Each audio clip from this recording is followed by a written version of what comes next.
नमस्कार मंडळी, स्वागत आहे तुमचं आपल्या चॅनल मध्ये. तर हाय आमचा न्यू व्लॉग.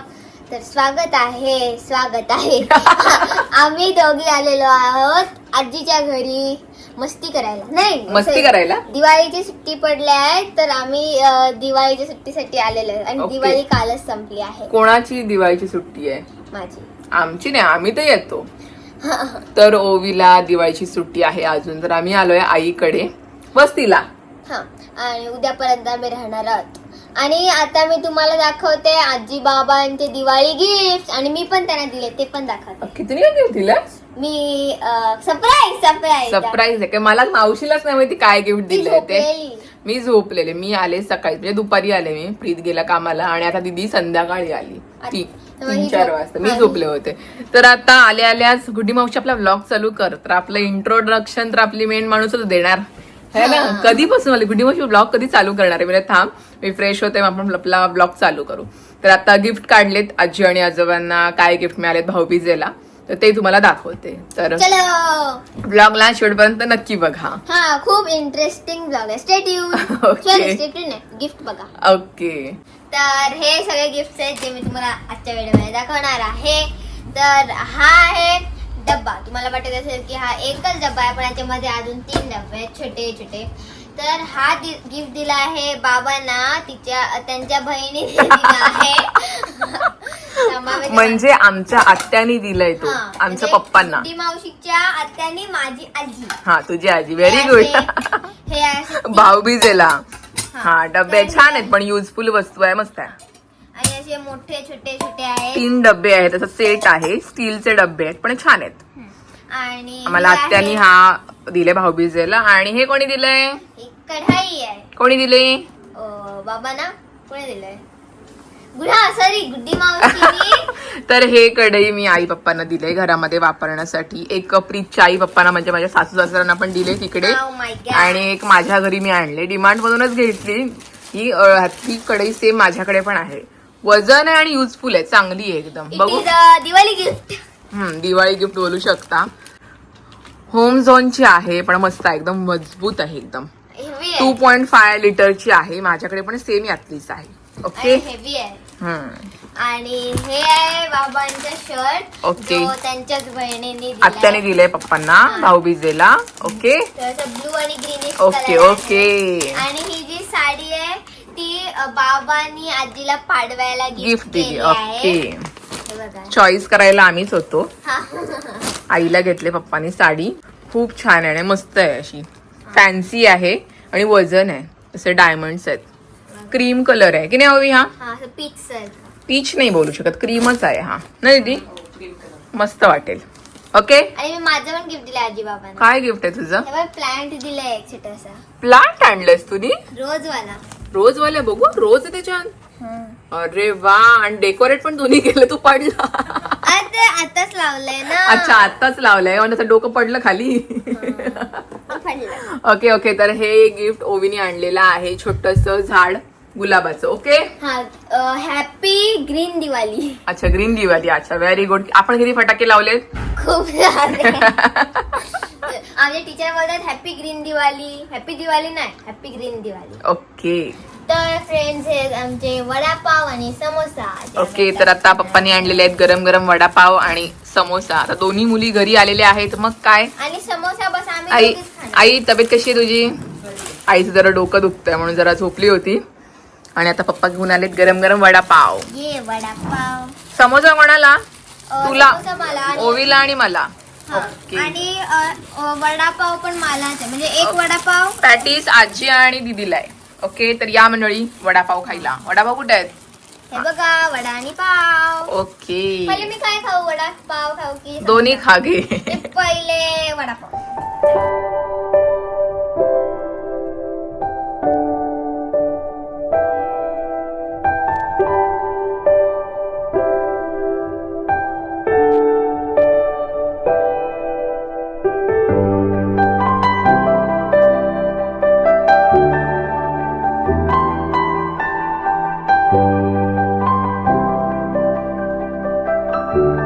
आणि आम्ही आलोय आता शेतावर. या शेतामध्ये पाणी बघा केवढं आहे. भाताची कणसं रेडी झालीत. भात आई काय मळणी बोलतात ना, लाणी केली, पाऊस पडला त्यामुळे कणसं जी आहेत ती पाण्याखाली बघ, पाणी थोडस दिसते बघा, थोडस असं आहे ते. हा ऍक्च्युली आमचं शेत नाहीये, आमचं शेत तुम्ही बघा, आपलं शेत पुढे आहे पण आता जाताना हे समोर शेत लागले ते तुम्हाला दाखवते. आणि हे पाणी आहे बघा कसं त्याच्यामध्ये, पाण्यामध्ये आहे आडवं याला आडवत सर्प बोलतात. त्याला कणसं लागली ती सगळी पाण्यामध्येच आहे. त्याच्यामध्ये किती भाताई चांगला होईल. आणि आता त्याला कडक ऊन पाहिजे ना सुकण्यासाठी, पाण्यात राहायला कोण येणार. आणि पाऊस बघा कसलाच उठलाय. चला आता आपलं शेत बघूया. ओबी आहे, पाऊस आहे पाऊस पडणार आणि ह्यांचा भात बघा पूर्ण खराब झालाय. त्याला परत कोंब आलेत ना, हा बघा ह्याला कणसाला परत कोंब आलीत आणि त्याची कणीस बघा पाण्याखालीच आहे. पूर्ण शेतामधलं भात सगळं खराब झालंय. केलंच नाही, फक्त कापलेलं आणि लगेच पाऊस पडलाय बघा. इथे पण कणसं कशी पडलीत भाताची. काय बोलतेस? आणि जर तुमच्या पण शेत असेल तर कमेंट सेक्शन मध्ये नक्की सांगा. ओके आणि चॅनलला लाईक, सबस्क्राईब आणि शेअर नक्की करा. ओके बस. तर आपल्याला जायचंय आपल्या शेतावर. तर जाताना अशी खूप सारी शेतं लागतात इकडे अशी ती दाखवते. आपल्या शेतामध्ये मला आतमध्ये तर उतरता येणारच नाही, बांधावरूनच मी तुम्हाला दाखवते. हे कसं शेत जवळ आहे त्यामुळे मला सांगता येते. कोळी लोकांच्या होड्या बघा कशा ठेवल्यात त्यांनी खाडीच्या साईडला. ही खाडी आहे, इथे पाणी येतं खाडीचं, म्हणजे समुद्राचं पाणी खाडीमध्ये येतं असं. इकडे पण आहेत आडोस्याला, दिसत नाहीत. चला सूर्यास्त ऑलमोस्ट झालाय, किरण दिसतात फक्त, पण छान वाटते वातावरण. हे बघा इथे आहेत होडे आहेत. चला, आणि हा आहे आपला शेत आणि शेतामध्ये पाणी बघू शकताय. आणि भात पूर्ण भिजलाय, केवढूस झालाय तो. आणि पूर्ण भिजलाय ना भात पावसामुळे. पाऊस जोरदारात पाऊस पडला. आणि त्याच्यावर पप्पानी तालपत्री पण टाकली होती. तालपत्री म्हणजे प्लास्टिकचं कापड टाकलं होतं, पण एवढं शेतावर हवा की ती पण उडून गेली, त्यामुळे भात सगळा भिजलाय. आता काय करायचं? आता कणस कसं काय होणार काय माहिती, कारण का कणीस जे तयार झाले त्यांना ऊन पाहिजे. आई ती झोडपतात ना, आता झोडती ना, सुकल्यावर झोडायचं तो आता. सुकल्यावर झोडण्यासाठी. मग शेतात पाणी आहे ना, तू शेतामध्ये पाणी येते पाय जातात, ताडपत्रीमध्ये पाणी येणार म्हणून थांबलं. म्हणून थांबलंय. त्यामुळे आता पाऊस पण उठतोय संध्याकाळचा, परत पडतोय, त्यामुळे तो भात अजून भिजतोय. त्याच्या सीझन नसल्यामुळे पण तो येतोय. सीझन वाली. काय माई पुढच्याला शेती करणार की नाही? नाही वाटत नाही. पाऊस असं दंबवतोय, नुकसान करतोय पूर्ण. खूप खर्च खूप केला, तसं तेवढं काय अजून मिळालं नाही. आता बघूया मळणी झाल्यावर. कारण की शेत असं तुम्हाला व्हिडिओमध्ये छोटा वाटायचा, पण खूप मोठा जेव्हा उतरतो ना तेव्हा तुम्हाला समज की खूप मोठा शेत आहे. आणि त्याच्यातून भात बघा केवढूसा निघालाय, कारण का कापताना पण अर्धा भात पाण्याखालीच होतं, त्यामुळे भिजलेला भात परत आपण घेऊ शकत नाही. त्यामुळे ते सुकं होतं ते घेतलं, आणि जे सुकं ठेवलं ते सुद्धा ओलं झालं. त्याच्यामुळे आता किती भात मिळणार आई? 4. आता सांगू शकत नाही आता किती मिळेल ते मिळेल. आपल्याला तेवढा अंदाज नाही आहे ना. आणि ज्याचं घरचं करणारं असं त्याला आपण सगळ्याला मजूर कर घ्यायला लागते ना, कारण नाही परवडत. कारण की माझे पप्पा रिटायर झालेत, आधी मुंबईला कामाला असायचे, त्यामुळे शेती काही करता आली नाही. आणि आता रिटायर झाल्यामुळे आता आमच्याकडे वेळ असतो, त्यामुळे आम्ही आता शेती करतो. ओबी पाऊस काय करून देत, पण पाऊसच करून देत नाही. म्हणजे त्यांची एवढी मेहनत आम्ही बघतोय आणि अचानक पाऊसच पडतोय, काय होतंय, भात पाण्याखाली जातोय. त्यामुळे जेवढी मेहनत करतात तेवढं तसं फळ भेटत नाहीये असं. त्याच्यामुळे पप्पा थोडेसे डिसअपॉइंट आहेत की एवढी आपण कष्ट करून भात आपल्याला केवढूसा मिळणार आहे. आणि भात बऱ्यापैकी चांगला झाला होता, पण लक्ष्मीपूजनापासून जो पाऊस संध्याकाळचा लागतोय तो लागतोय. 2-3 दिवस रात्रीचा कंटिन्यू पडतोय, प्लस गडगडतंय, विजा चमकतायत, त्याच्यामुळे भात पूर्णच आपलं भिजले. आता आम्ही वाट बघतो की कधी ऊन पडतोय की पूर्ण भात सुकेल, जेणेकरून आपण भात काढू आणि मग दळायला देऊ असं. तर पप्पांच्या सकाळ संध्याकाळ फेऱ्या चालूच असतात. सुट्टी पडले ओवीला तर आम्ही घरी आलो, तर मी म्हटलं एक शेतावर फेरी मारून येऊया, भात बघूया कसं काय आहे. पण भाताचं पूर्ण नुकसान झालं, म्हणजे मेन म्हणजे पावसाने नुकसान केले. अचानक पाऊस पडतोय असं, आणि आता आपण बघू शकता ढगं केवढी आलीत, पडेल पण असं आम्हाला वाटतंय, कारण का सगळीकडून भरलंय आकाश असं झालंय.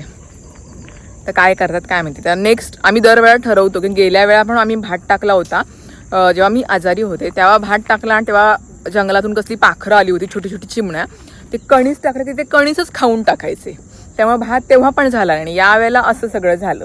आणि दरवेळा ठरवतो की शेती नाही करायची, कारण नुकसान होतोय खूप, पण असंच आपलं स्वतःचं शेत असंच ठेवणं ते पण जमत नाही, की नाही पिकतं शेताला आपण असं कसं ठेवू शकतो, असं पप्पांचं म्हणणं आहे. तर आता बोलले की नाही आता शेती नाही करायची, पण दर पुढच्या वेळेला परत भात टाकणार, परत करणार अशी, म्हणजे असं पप्पांचं असं म्हणणं आहे की चांगलं शेत आहे आपलं, तेव्हा पिकतं शेताला परत असं थांबवायचं नाही, आपण करत राहायचं असं त्यांचं म्हणणं आहे. हां, पण आमचं शेत जवळ आहे म्हणून काही वाटत नाही, पटकन येतो. काही म्हणजे अजून आमचं दुसरं शेत पण आहे जे रेल्वेच्या ट्रॅकच्या त्या साईडला आहे. मी लहान असताना जायचे, कारण ते खूप लांब आहे, जंगलामध्ये आहे, म्हणजे समुद्र लागतं, समुद्रानंतर थोडंसं जंगल आहे, तिकडे ते शेत आहे. मी लहान असताना जायचे, आता नाही जात. त्यामुळे ते तिकडचं शेत आम्ही नाही करत, कारण तिकडची बंदिस्ती तुटली, त्यामुळे समुद्राचं पाणी येतं तिकडे, त्यामुळे तिकडचं शेत नाही करत. हे जवळ आहे शेत आमच्या, त्यामुळे आम्ही ही शेत करतो. पण आता पावसामुळे आणि हवामानामुळे हे सुद्धा शेत आता जमत नाही आहे, कारण का काय भेटतच नाही त्या शेतामधून भात वगैरे असा. आता एवढी मेहनत घेतली त्याच्यासाठी आणि आता भात केवढं मिळणार, 10 पोत्या 12 पोत्या असं माझा अंदाज, आई त्यांचा वेगळा असेल, पण मला असा अंदाज होतो की 10-12 पोत्याही है ना, 10-12 पोत्या मिळतील ना, त्याच्यातून किती पुरणार होते, वर्षभरासाठी पुरेल असं आहे ते. तर अशी गोष्ट. तर आम्ही आलोय फेरी मारायला, तर मी तुम्हाला शेताची आमच्या कंडिशन दाखवली, असं आहे ते. तर चला आता थोडा वेळ फिरतो आणि मग जातो घरी. ओके, तुला काय बोलायचंय? आमच्यापेक्षा ओवी एक्साइटेड, गुड्डी मावशी चल ना शेतावर जाऊ, चल ना शेतावर जाऊ, असं होतं की नाही? तर सुट्टी आहे मग काय. ए तुझं नाव सांग, मला तुझं नाव सांग. काय नाव, काय तुझं? शिवण्या. काय पुढे काय? शिवण्या रोशन धुमाळ. धुमाळ, ओके. आईकडे पणत्या बघ, आई दिवे लावलेस. आई आमच्याकडे दिवेच नाही.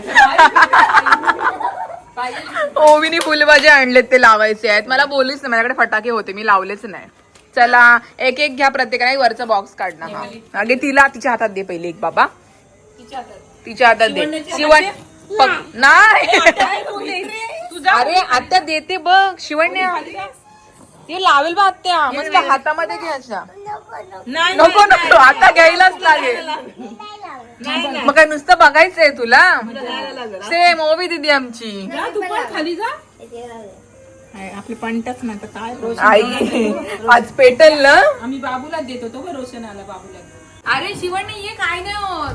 राहिले जे फुलभाजी आहेत ते आम्ही लावतोय, ते बघ, हा बघ कसा पेटला.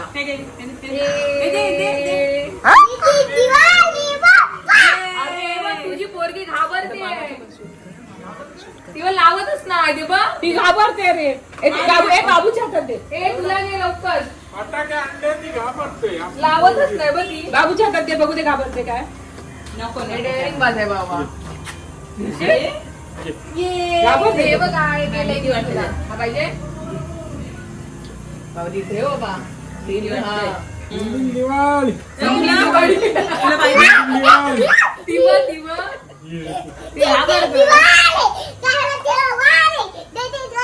दादा दादा दादा. आणि आता वाजलेले आहेत 11:30. 11:30 वाजले आणि आता कोण घरी आलेला आहे? मामा, आणि त्यांनी आणलेली आहे आम्हाला अंजीरची आईस्क्रीम. ओवीसाठी आईस्क्रीम आणलेली आहे, क्योंकि भांजी आई है घर पे. और भांजी की मम्मी क्या कर रही है? वह सो रही. दीदी झोपलेली आहे. Hello, good morning. सोने वाले को मौका नहीं मिलेगा. वो कल सुबह खाने वाली. दीदी उठ ना, दीदी उठ ना. ती बघा बोलते मम्मीच्या वाटणीची मी खाणार आहे बोलते. ती बोलली मला. मामा चल, आज दीदी उठत नाहीये तर आज काप तू. दीदी आज सॉरी प्रीत, तू वाटण्या का. दीदी उठ ना, दीदी आज एकदम आरामात आहे. मम्मा तुझी आईस्क्रीम मी खाणार आहे ना. हा बोलली. आता ऐकलं ना तुम्ही. ओके चला, ठीक आहे चला, आता आम्ही आईस्क्रीम खातो.